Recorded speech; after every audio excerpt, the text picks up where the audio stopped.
Hey everybody, this is William from the Godzilla Files coming at you today with another X Plus review. Today we're going to be looking at the reissued Battra from the 30cm line. But before we get to this great figure, let's take a look at the box. So I have already thrown out my box. I broke it down and everything like that. And as you can probably tell, just by the cover here, it's massive. I love this cover, I love this design. A couple of other ones do have this, like the black and white kind of look to it. Definitely a favorite of mine. But yeah, as you can tell, this is a massive box. The box that it actually came in, that was actually shipped through, was even more massive. I posted on the X Plus group, and I'll post it here. As you can tell, it's just, this is a massive figure. And it kind of will explain why in just a little bit when we actually look at the figure. So without further ado, let's take a look at the figure. Alright, here we are. So this massive guy is Battra. I just got done watching the film a little while ago. To kind of just refresh my memory of him. It's not my favorite Godzilla film, still isn't, but seeing the figure has made me more of a fan of Battra. He is only in one film, unfortunately, so this is his only other look besides his flying form.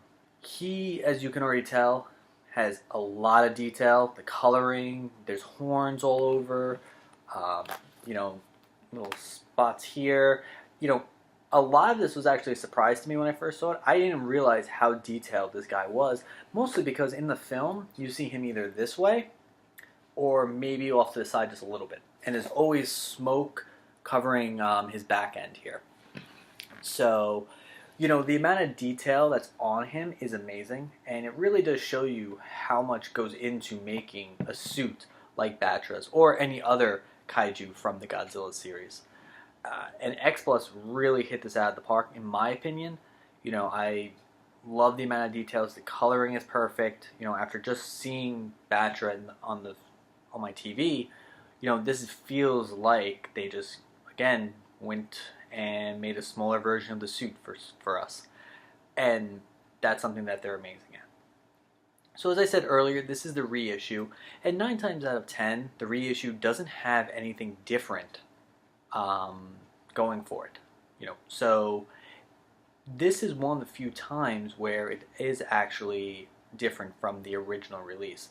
And the only thing that's really different about it is actually the tail. So when it first came out, the tail, just like any other X Plus figure, we would have to heat up the bottom and put it together.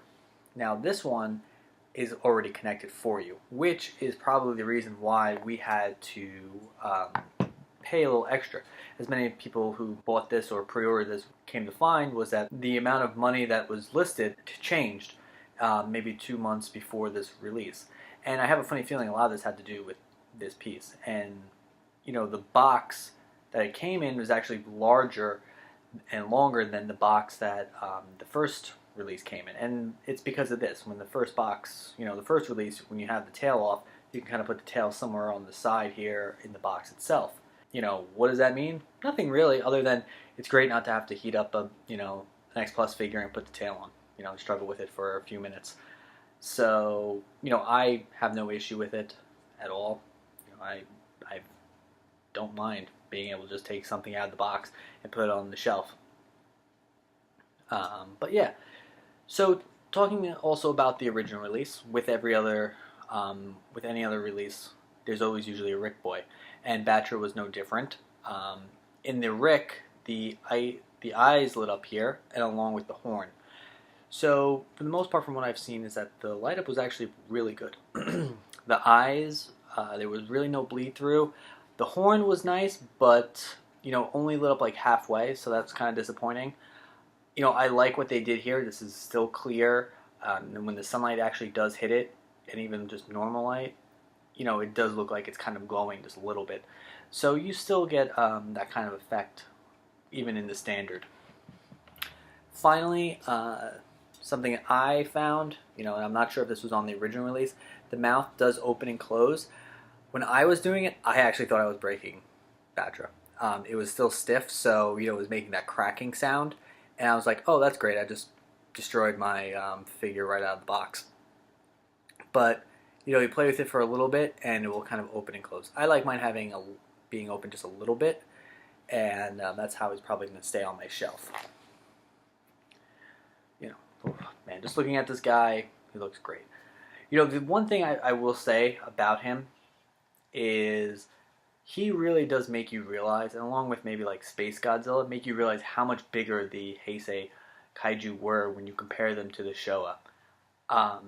He would, scale-wise, he dwarfs anything from in the Showa pretty much, besides maybe a couple of figures that I have.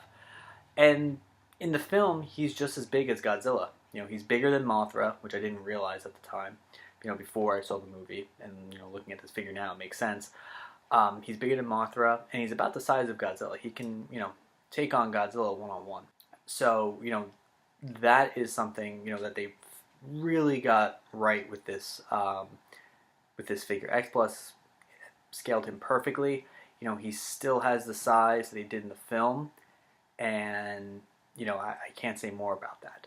But while I do like him being this big, there is a negative side to this. And this is probably the only negative side about this release is shelf space. Unfortunately, he is massive. You can kind of see here, I haven't, if I try to get him fully on here, Serena, it's kind of difficult. He is going to take up a lot of shelf space. And right now, the way I have him, he's on kind of like, almost like this, but with Space Godzilla next to him, because I can't find another spot for him at the moment. So if you're running out of space, be aware if you go for this guy, you're going to have to set aside, a pretty big spot for him. That's really the only negative thing about him, and that's great, I love the coloring. I think the coloring is perfect. Like I said, the amount of detail on here is great. There's really not much more to say about him. I would strongly recommend picking him up now, because when I was first getting into this whole entire collecting business, Battra was one that I was looking at, but he was always so expensive. So, you don't want to miss out on this great figure. He just got released maybe a week and a half ago. I'm sure a lot of the online stores where you normally buy your X Plus, will still have him. I'm pretty sure Flossie's Gifts still have him. So I would recommend, going that way. Definitely another home run, a great addition to my collection. Maybe even somewhat of a close contender for Figure of the Year for me. Even like I said, even though he might not be from my favorite series, this figure has a presence about him and is definitely worth going after. But yeah, so not much more else to say other than grab him. And like always, I'll leave you with some photos, and I will talk to you guys later. Bye.